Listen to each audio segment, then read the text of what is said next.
Jai Bhim Namo Buddhaya. My name is Piyush Chauhan. I'm native from Nagpur. Worked in Nagpur, Mumbai, Pune, Saudi Arabia, and now currently based in UK. Welcome all in this Career Expo.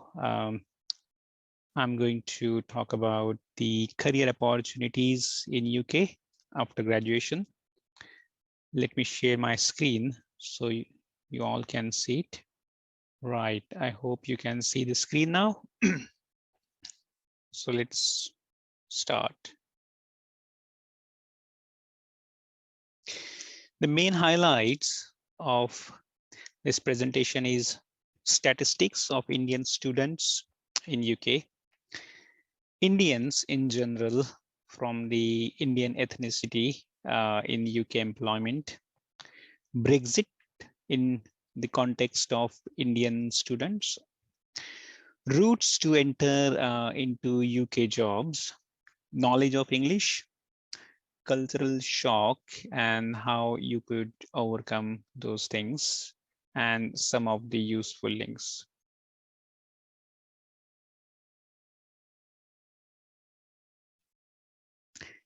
So let's start with the statistics of Indian students in UK. What's the data?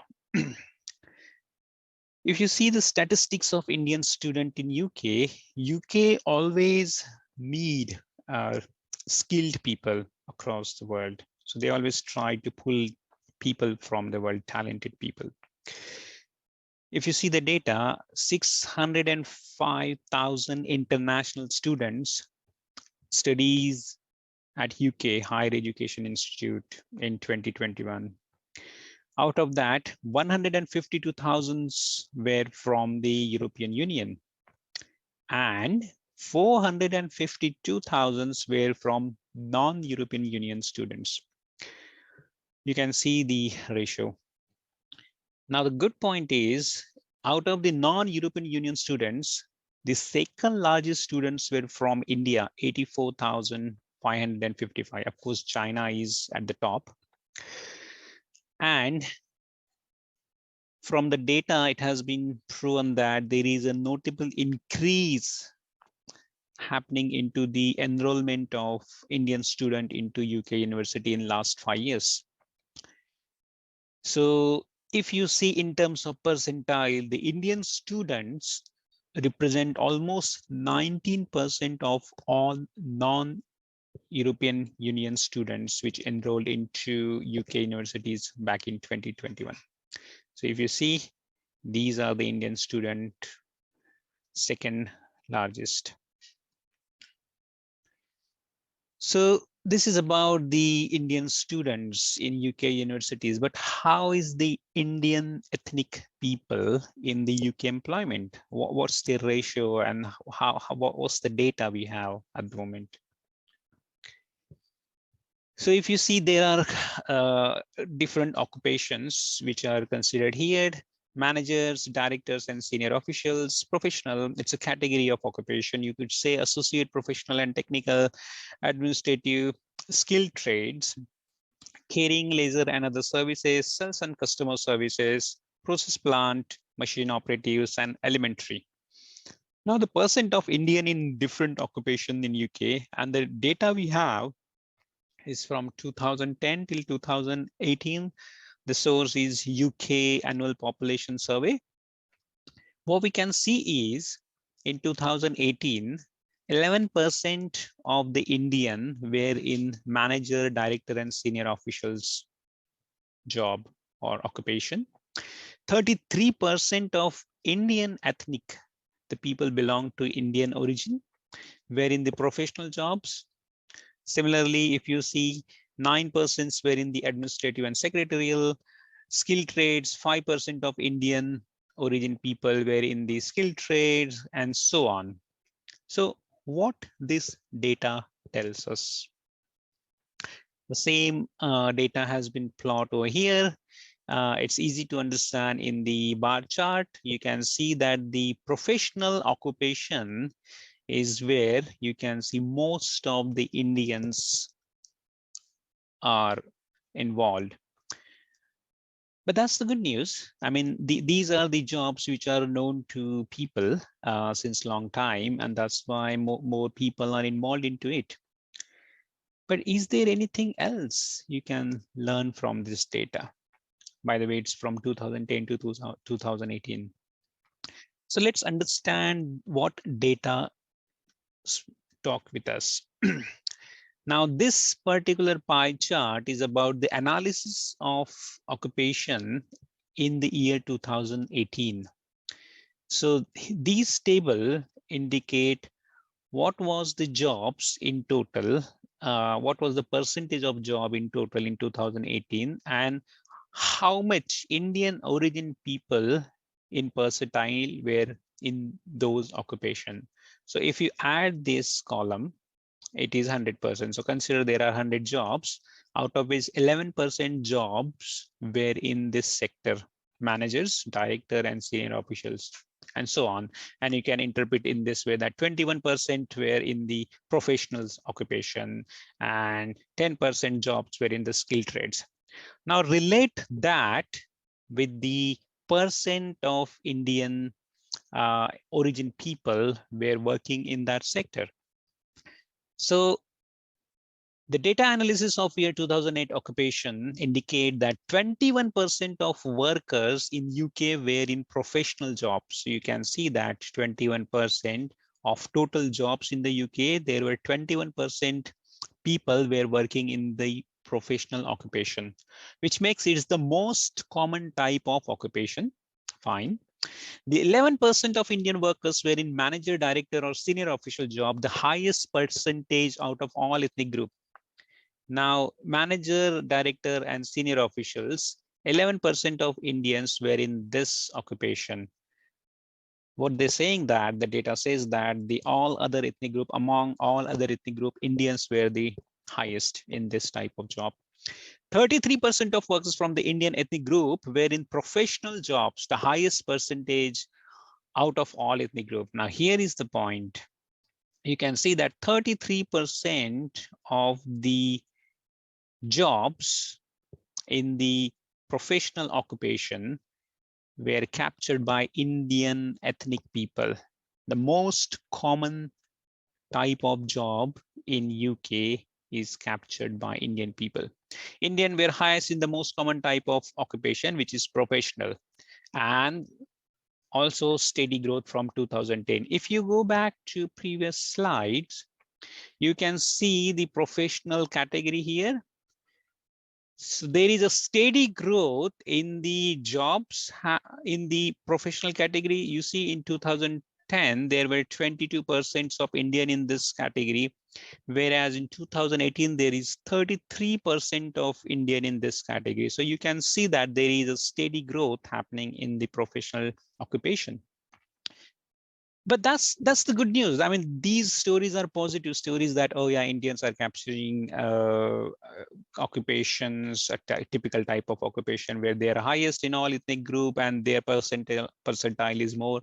But is that so? If you see, the data tells something else as well. And I think I would consider that as an opportunity. Now, what is the opportunity here? The opportunity is only 5% of Indian ethnic group were in the 10% of worker in skilled trade jobs. You see, in 2018, there were total jobs, 10% of jobs were in the skilled trades. Okay, but only 5% of Indian people were occupying those jobs. Right.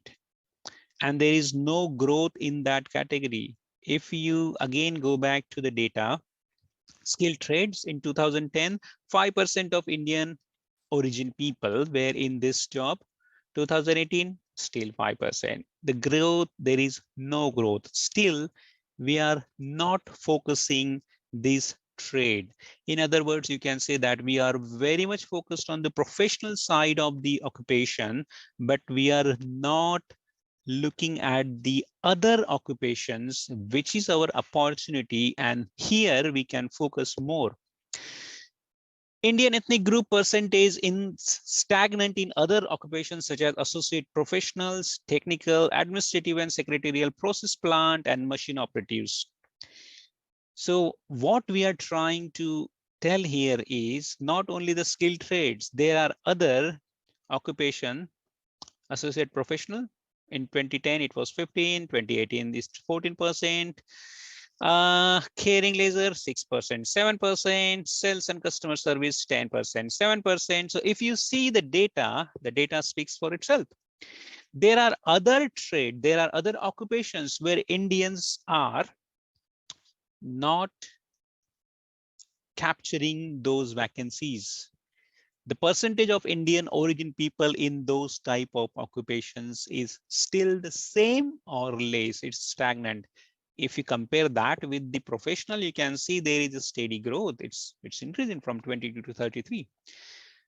In other words, these are the sectors where the people from India, the students from India, the professionals from India can explore opportunity in UK and try to get as much as visas as possible. Okay, Brexit is something which is very much familiar to most of us. But what is the Brexit in terms of Indian students? So let's understand Brexit in the context of Indian students. So what benefit basically we going to get after the Brexit?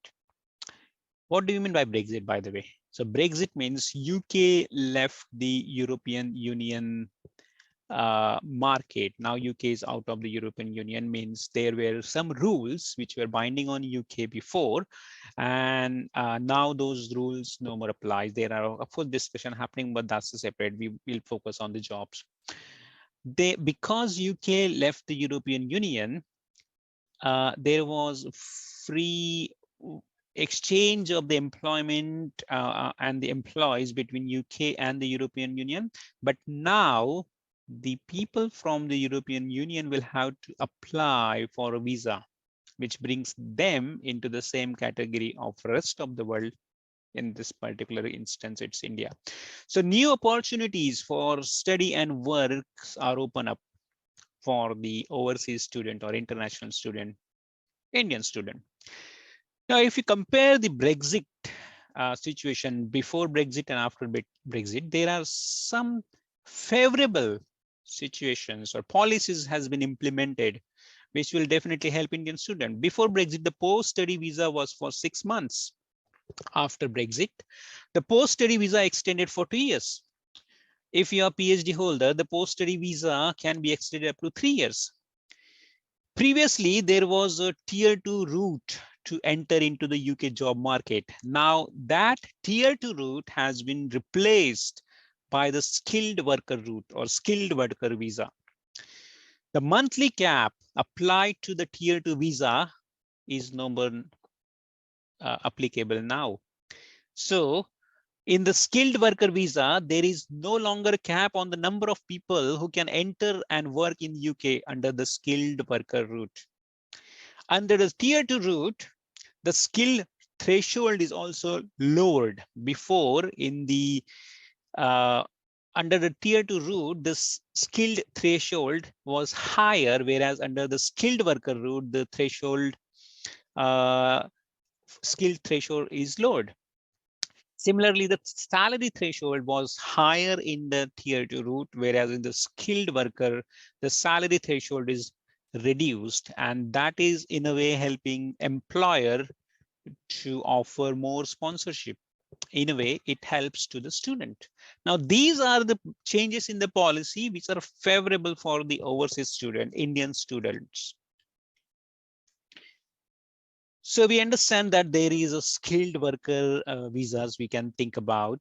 There are more favorable policies happened, implemented after Brexit. So the next question comes is how we would enter into the UK jobs. So there are two routes by which you can enter into the UK job market. First is the graduate route. This is for those who have a degree or other relevant qualification from approved UK higher education provider. Application does not need sponsorship. Now, this is a very important point. You don't need a sponsorship or any endorsement by employer or your institution. Eligibility, you must have a UK degree, or you complete your course and have valid tier 4 or student visa at the time of the application for the graduate route. Now, the applicants are granted 2-year leave in the UK. You can stay 2 more years. And if you're a PhD holder, you can stay 3 more years. You'll find more information about the graduate route in detail, how to apply, what are the documents needed, what are the dates when you can send the application. All that is given into the UK Council for International Student Affairs. You can Google it. Just type www.gov.co.uk and then type UK Council for International Students Affairs, and you'll get all these details. There is another route which you can explore when you want to come to the UK, and that is called skilled worker route. If you remember the data which I shared in the beginning of this presentation, our data analysis between 2010 to 2018, we were able to see that there were skilled trades and other occupations which were not fully explored, where the overall job vacancies are more, whereas the Indian origin people occupying those are less. So there is a gap, and now you can fill that gap. How? Skilled worker route. Previously known as tier 2 route is now known as skilled worker route. Now, under the skilled worker route or skilled worker jobs, there are some occupations or some jobs which are very much familiar, but there are some other sectors which are not that much familiar. And that's where I just wanted to point out, direct you that there are other sectors as well, not only the medical and engineering sectors, which you should think about. There are other domain, there are other occupation where you can come into UK and you can apply for job.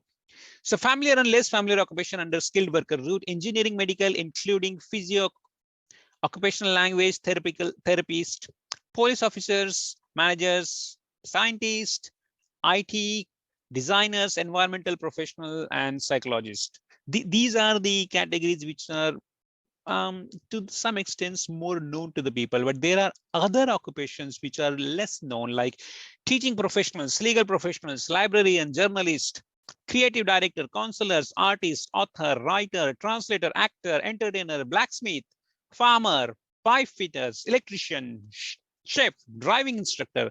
These are all other sector which you can definitely explore, and you can go for the skilled worker route. You can opt for those type of visa.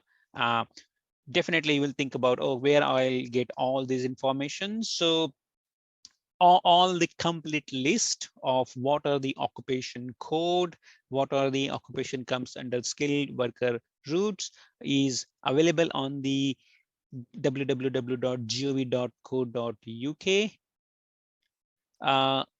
And you can type skilled worker visa and you'll get all this detail, which is shown on the screen. It's gov.uk. And from there, you can get all the details and you can see document needed and when to apply. Just have a look at it. But basically, the emphasis I want to give here is there are other domains which are less explored, and those are the key areas where you can definitely focus apart from the medical and engineering fields. Now, if you would like to enter into the UK, the most important thing is knowledge of English. Whatever the Indian current education policy is saying, whatever the planning that your first 5 years education, primary education should be in the mother tongue, it's not going to help you if you want to come to UK. And if you really want to come to UK, you should make your foundation strong. I'm not saying that don't study in your mother tongue, but that's not the point I'm trying to highlight here. I'm trying to highlight here, if you want to come to UK, if you want to have jobs in UK, if you want to enter into this market, English is mandatory. How you want to do it? Do it. So don't just go for the unnecessary pride, but develop your base in English. If you want to come to UK, your knowledge of English is important. So you need to prove that you have the knowledge of English. And what do you mean by knowledge of English? It's you can read, write, speak, and understand to at least level of B1. And it's not just you can do that. You have to prove that you know it. For that, you have to appear for a secure English language test, SCLT. There are approved test provider, which are mentioned here. Now, some of the countries do not need to prove the knowledge of their English. Unfortunately, India is not in that list. Now, if you're a graduate already having degree from India or some other countries, you don't have to go for this SCLT, but still you have to prove that you have the knowledge of English. For that, you have to get your certification confirmation from the ECCTIS, which was previously known as NADIC. And what they do is basically they verify your qualification equivalent to the UK qualification level. And then they say, oh yeah, your degree was taught in English, so that's why you don't have to appear for this test. All this information is again available on the gov.uk website, and you can type in the Google about the Gov UK, and then you type about the skilled worker visa, and you'll get all the information. Right.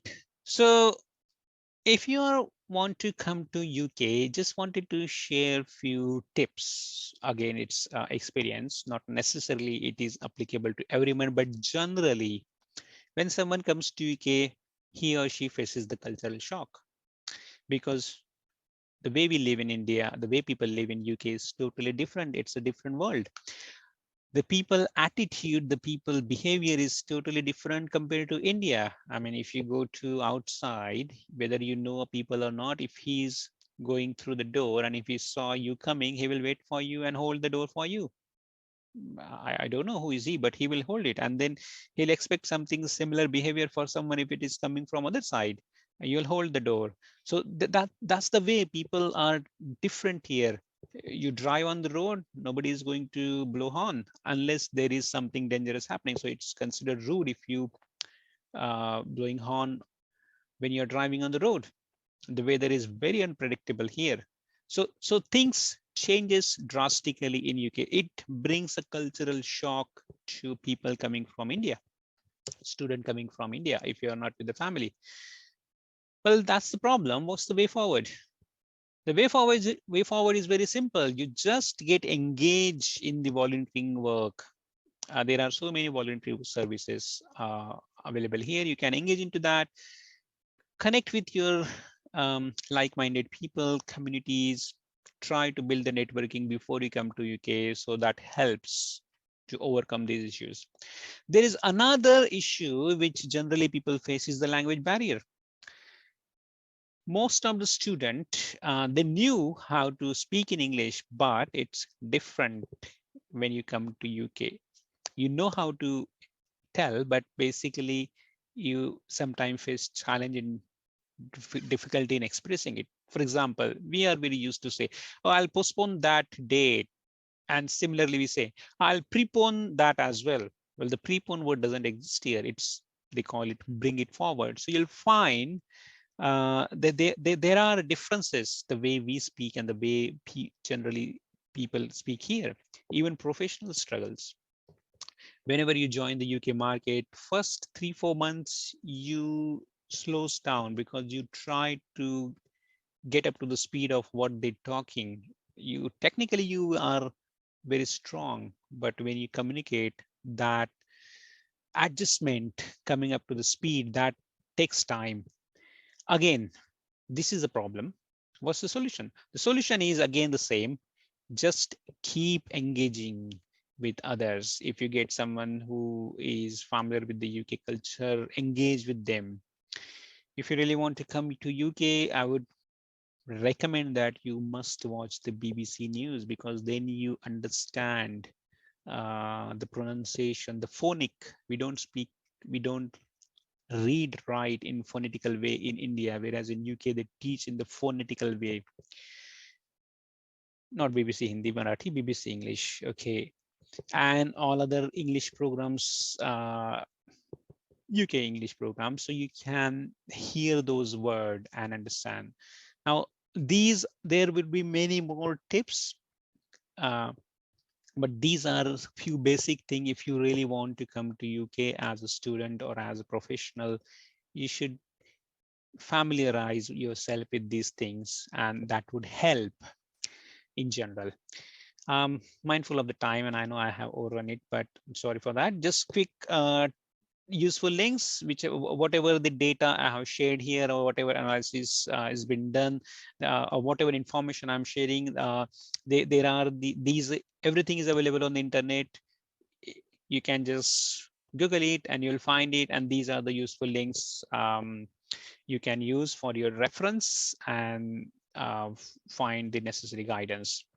With this, I would say that definitely go for the higher study, or go for the career opportunities, look for the skilled worker visas, and then come to the UK. Welcome. Thank you. Jai Bhim.